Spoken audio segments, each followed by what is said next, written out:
Я рада вас всех приветствовать. Сегодня мы с вами проведем мастер-класс для современной школы дизайна для детской студии.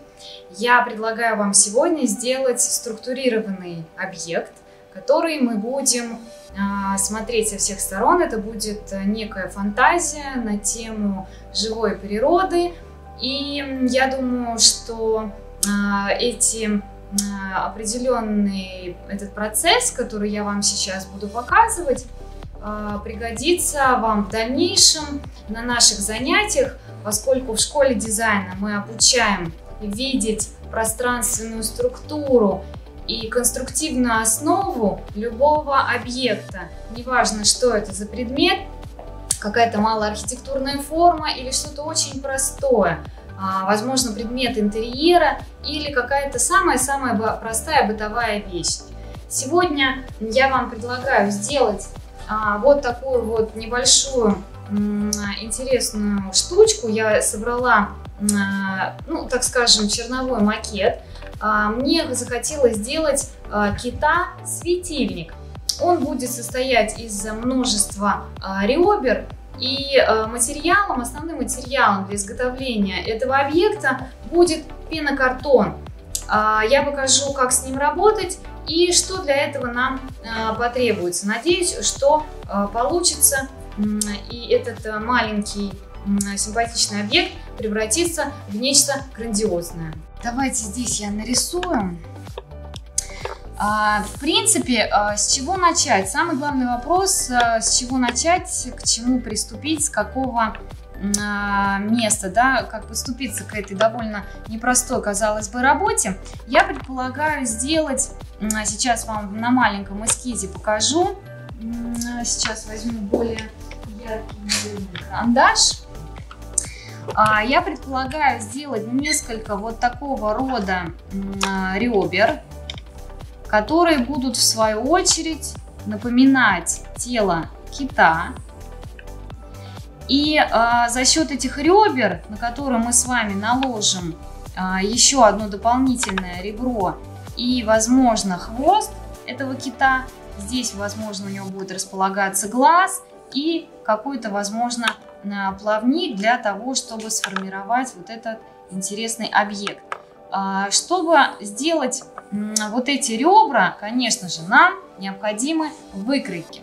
Я предполагаю сделать этого кита большим. Что мне для этого потребуется? Я хочу его сделать гораздо больше, чем бумага А3 формата. Если я возьму бумагу вот такого размера, то, соответственно, самая большая деталь у меня будет не больше А3 формата. Я предполагаю сделать этого кита гораздо больше. Что делать, если под рукой нет большого количества бумаги и каких-то больших плоскостей, на которых мы могли бы рисовать? Все очень просто. Мы берем с вами 3 листа А3 формата и просто скрепляем их между собой на скотч. Вот таким вот образом скрепляем на скотч. Берем простой карандаш и на этом большом листе начинаем формировать вот эту большую голову кита. Нарисую линию, нарисую одно ребро и, соответственно, его тело.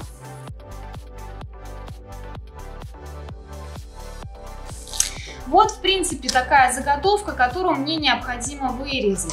Я могу использовать ножницы или, в принципе, можно пользоваться ножом для того, чтобы это вырезать. Вот что получилось. Получилась выкройка. Помните, мы с вами соединяли вот в этих местах на скотч листы бумаги, поэтому, в принципе, у нас с вами это все хорошо держится.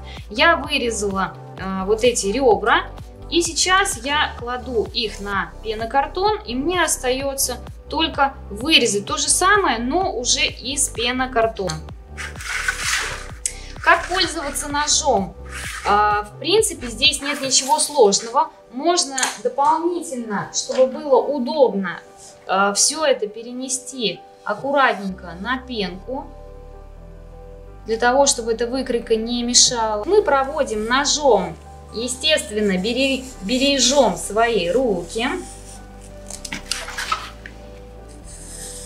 и легким движением руки отрезаем нужную деталь. Естественно, на столе должно что-то лежать, чтобы не прорезать стол.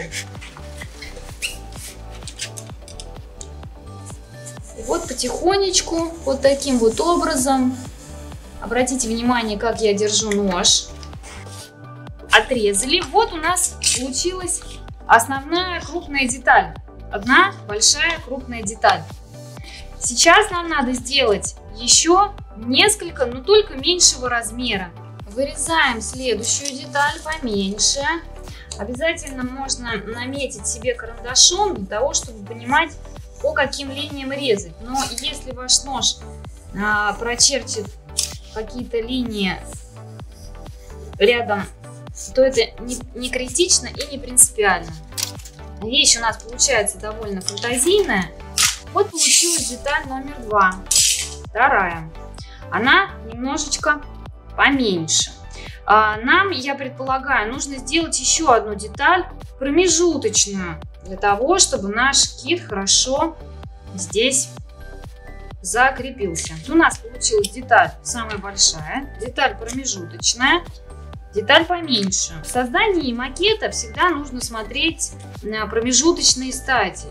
То есть, если вам кажется, что все получается, в любом случае нужно это все несколько раз приложить, примерить и посмотреть. Получается довольно неплохо.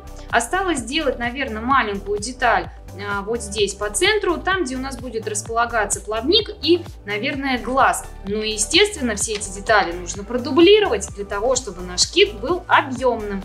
То есть это у него получается одна сторона, но нам для объемности потребуется еще и другая сторона, абсолютно симметрично. Снова складываем это все вместе. Я думаю, что вот эта вот деталь тоже здесь нам вот так вот пригодится. Сейчас по ходу дела будем разбираться. Может быть, здесь еще что-то добавить. Мне кажется, здесь будет красиво смотреться уже вот эта деталь как плавник. Но обязательно надо все примерить.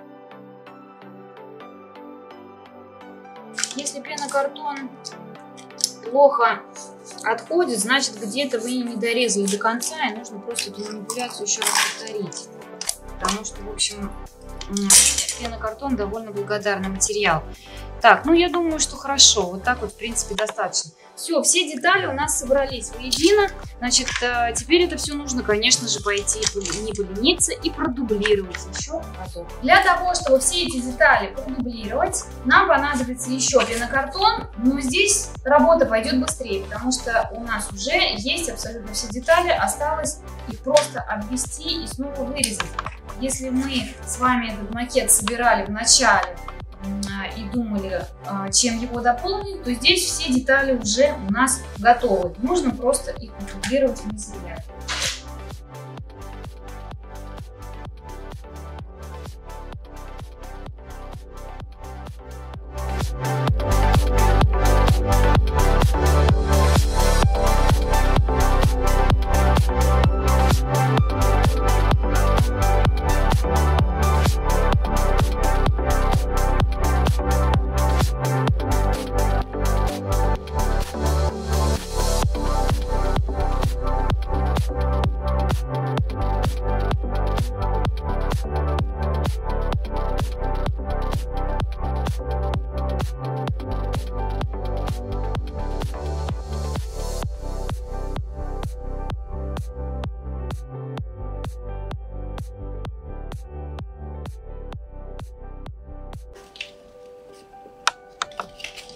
Три, 4. Осталось недолго.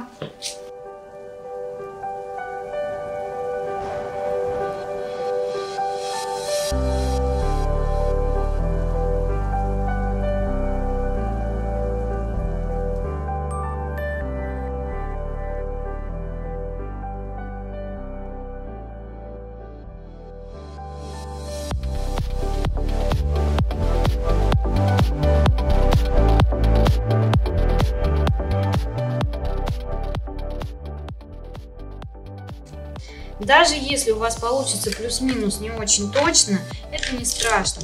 Мы с вами сейчас создаем не идентичную модель такого светильника, а некий образ, который навеяла нам эта скульптурная композиция. Вдохновить на работу может на самом деле все, что угодно. Возможно, это какой-то объект, который вас заинтересовал. Может быть, целое здание, может быть, часть какого-то здания. Ну, может быть, даже элементарно какой-то орнамент, который вы увидели. Или, может быть, даже пятно на асфальте. В принципе, все может служить как источник вдохновения.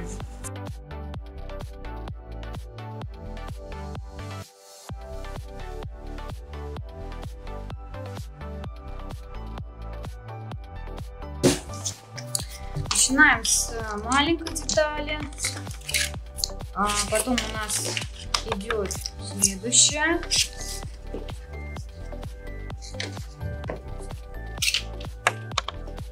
Дальше у нас идет деталь среднего размера. Вот она. Главное здесь не запутаться.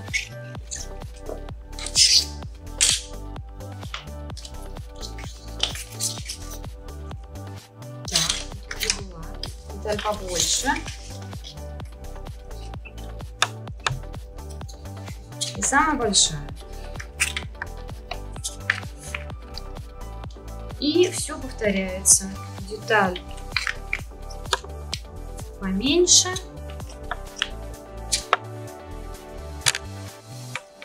Среднего размера. Маленькая. И последняя. Вот должна получиться вот такая вот штука. Но как нам сделать этого кита объемным? Вот сейчас, если вы заметите, он абсолютно плоский, правда? У него нет никакого воздуха между этими ребрами. И кажется, это похоже, как будто это какой-то блинный торт. И эти слои друг с другом выглядят очень слепленными. Нам теперь нужно всю эту конструкцию приподнять, как бы выдавить ее из плоскости. Для этого нам надо создать пространство между вот этими ребрами. Как мы это будем делать? Ну, за счет неких проставок, кусочков пенокартона, которые мы здесь наклеим, для того, чтобы на них сверху наложить вот эти вот ребра. И это придаст нашему изделию объем. Вот как раз здесь и пригодятся все вот эти обрезочки, которые у нас остались. Нам нужно нарезать несколько деталей. И я для этого использую очень удобный в хозяйстве предмет, который называется металлическая линейка. По металлической линейке очень удобно резать.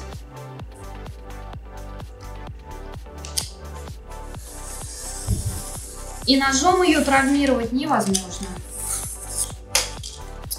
Нарежем вот таких палочек. Я нарезаю вот такие одинаковые кусочки пенокартона для того, чтобы как раз и создать вот эти вот необходимые нам небольшие конструктивные элементы, которые дадут возможность объекту приобрести объем. Но в любом случае, конечно же, это надо смотреть уже на самой конструкции, да, и немножечко предвосхищать ситуацию, смотреть, насколько нам хочется приподнять, да, совсем немножечко, или, может быть, добавить слоев, да, тогда нам надо положить сюда, наверное, 2 слоя вот этих вот конструктивных элементов для того, чтобы создать объем больше. Я думаю, что можно даже взять, наверное, 3 слоя. И тогда у нас с вами поднимется очень-очень здорово.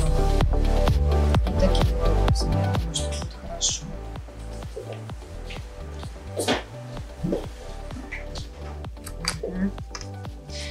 Нам понадобится их много, поэтому набираемся терпения и делаем эти конструктивные элементы.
этап, следующая деталь. Укладываем это слоями. И все примеряем. Сначала примеряем, потом приклеиваем.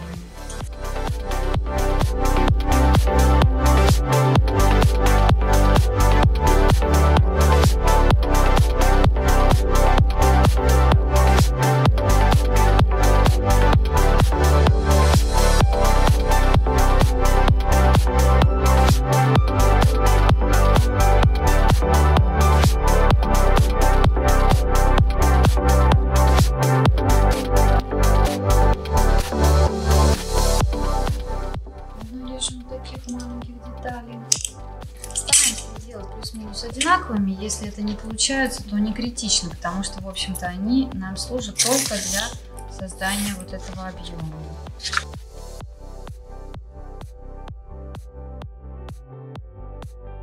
Раскладываем эти маленькие детали для того, чтобы приподнять слой. И смотрим, где их лучше расположить. Детали становятся крупными, поэтому таких маленьких конструктивных элементов должно быть больше. Для того, чтобы надежнее это все было закреплено. Клей-пистолет, конечно, незаменимая вещь в хозяйстве, но им нужно пользоваться очень-очень осторожно. Потому что обжечься клеем-пистолетом можно очень серьезно. И лучше пользоваться им аккуратно. Если вы считаете, что клей-пистолет не для вас и боитесь обжечься, то тогда можно использовать самый обычный клей для бумаги. И в принципе таким образом процесс немножечко будет происходить не так быстро, но результат будет абсолютно таким же. Так, едем дальше. Следующий слой.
На клей-пистолет получается закреплять детали моментально быстро. И в чем еще преимущество, конечно же, горячего вот этого клея, он закрепляет раз и навсегда, и изделия получаются очень крепкими. Но в любом случае нужно защищать стол для того, чтобы он не пострадал.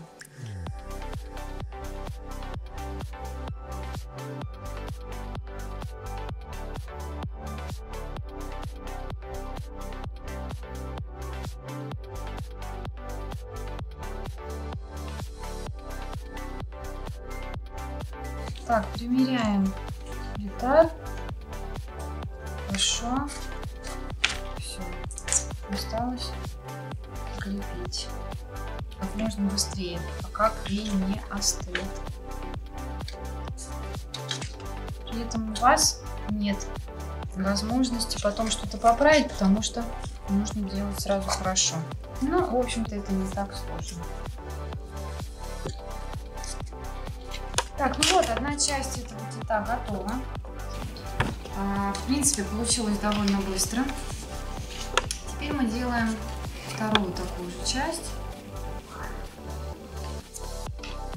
Можно перевернуть и укладывать в обратную сторону.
Так, осталась последняя деталь, которая сформирует тело титана.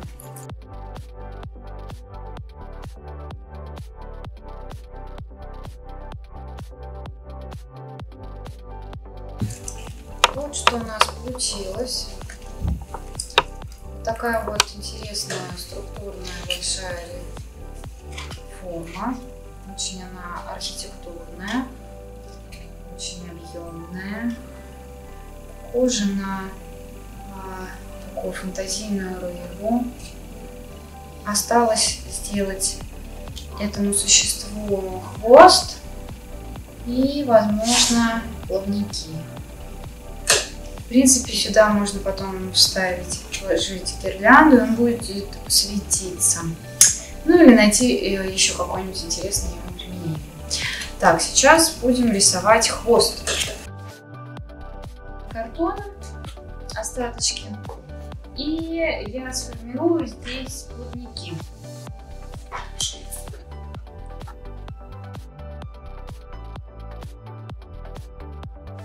Этому киту мы сейчас сюда приделаем такой вот интересный хвостик. Но я думаю, что здесь еще нужна одна, возможно, интересная деталь, как два плавника.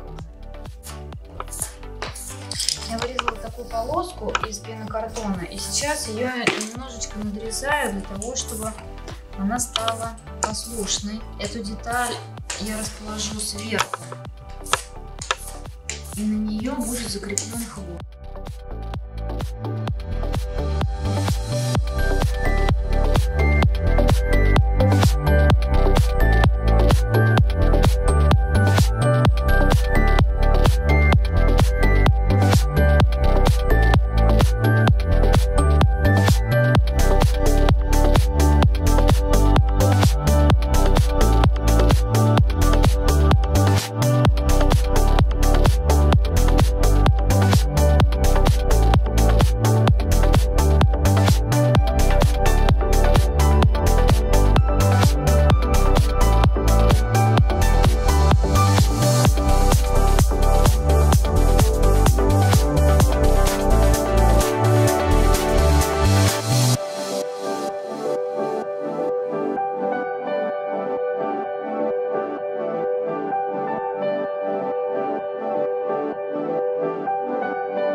Кит готов, и эта интересная структурная форма даст возможность понимать, из чего состоит, собственно говоря, возможно, его скелет.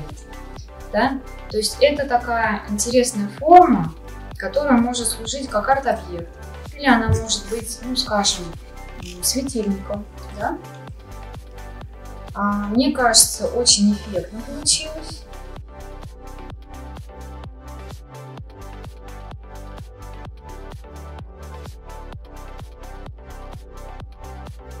На занятиях в школе дизайна мы с детьми обязательно будем знакомиться со множеством композиционных приемов, которые существуют. Мы будем с ними выполнять множество различных упражнений, которые будут направлены на макетирование, на понятие объема. И детям будет очень легко манипулировать всеми самыми популярными, известными композиционными приемами за счет вот подобных упражнений. То, что сейчас я вам продемонстрировала, это, конечно, довольно большая такая объемная работа, но, в принципе, если эта работа будет выполнена в более таком, скажем, миниатюрном варианте, то суть ее на самом деле не пропадет. Поэтому смотрите, можно познакомиться с программой нашей школы дизайна на нашем сайте, все узнать, и приходите заниматься с детьми, мы будем вам рады.